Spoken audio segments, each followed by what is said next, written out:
In the previous section, we learned about K-tables and global K-tables.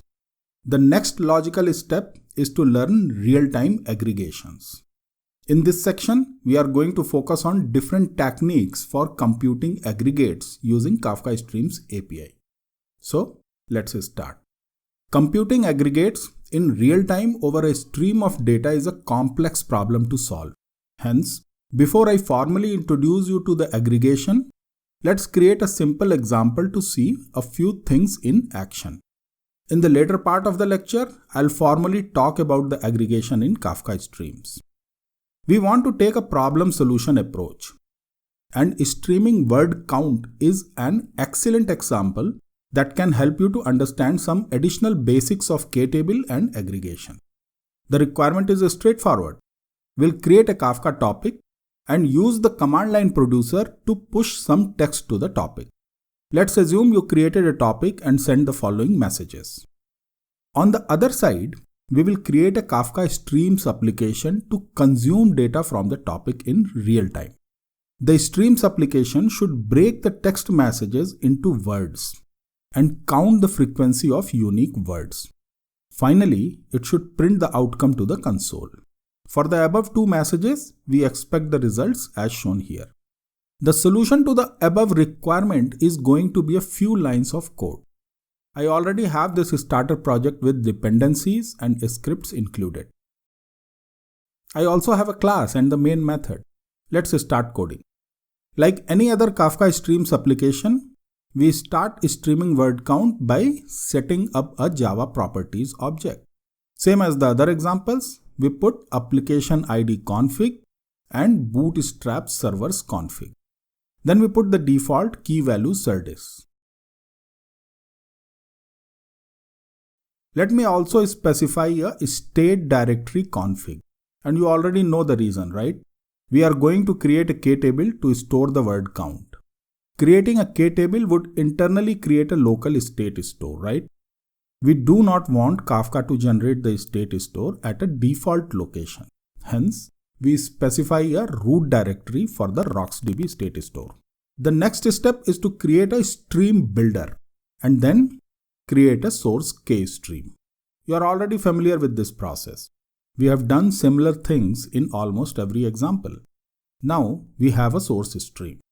All the string messages will start flowing to this stream. What is the next step to compute the word count? Any guesses? We need to break each message into words and change the stream of sentences to a stream of words, right? How can you do that? Flat map values, right? The flat map values takes a single argument lambda and returns a list of values. So, the flat map is an excellent method to break a single message into multiple messages, right? So, we take the input value, split it into words, wrap those words into a list, and return. In this case, flat map values will split each sentence into individual words and result in a stream of words, right? Now that we have broken our stream of text into the stream of words, we are ready to aggregate the new stream. But before that, I want you to notice the following observations on the resulting stream. The key for every message in this stream would be null. Why? Because we had no key from the beginning. We just sent a text value, right? The value for every message in this resulting stream is a word. This stream is not a table but a stream. However, you can visualize it as the following table. If you are asked to compute the word count on this table, you can easily do it using the following SQL.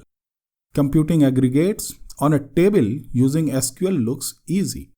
Now, let's move to the next step and learn how can we do it in Kafka Streams. Computing aggregation is a two-step process. Group by and then aggregate. The first step is to group your data by specifying a group by clause. We have done that in the last line of the SQL, right? Once the data is grouped, we apply an aggregation formula. In our case, the aggregation formula is count. and we used it in the first line of the SQL. Kafka Stream also takes a similar two-step approach. Before we can compute and aggregate, we must group our stream.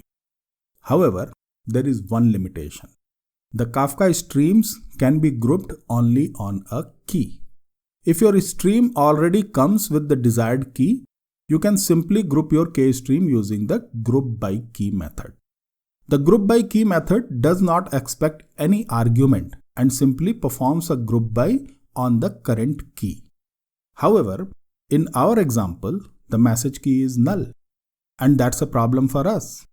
We want to perform grouping on these words, not on these nulls. How do we fix it? We cannot use group by key, but we also have a method called group by.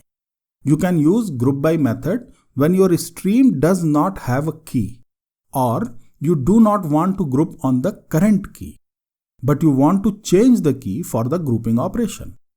So, we are going to use the group by method. Using group by is straightforward. The group by method takes a key value lambda. You can implement your business logic in the lambda body and return a new key for grouping your stream. In our case, we return the value to become the key in the resulting stream. The group by method creates a k-grouped stream. You cannot do anything on the k-grouped stream except applying an aggregation formula. In our case, the formula is as simple as the count method.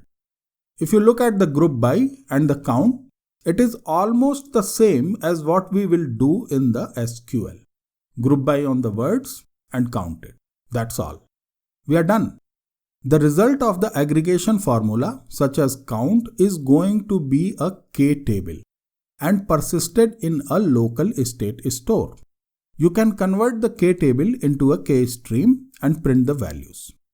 Alternatively, you can add a query server as we did in the previous section and directly query the k table to see the list of values from the state store.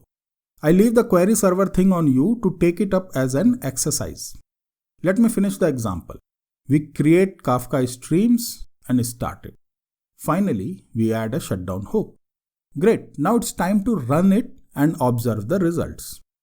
Start your Kafka services.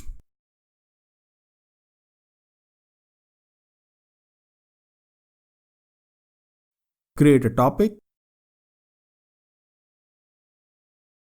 Send some messages.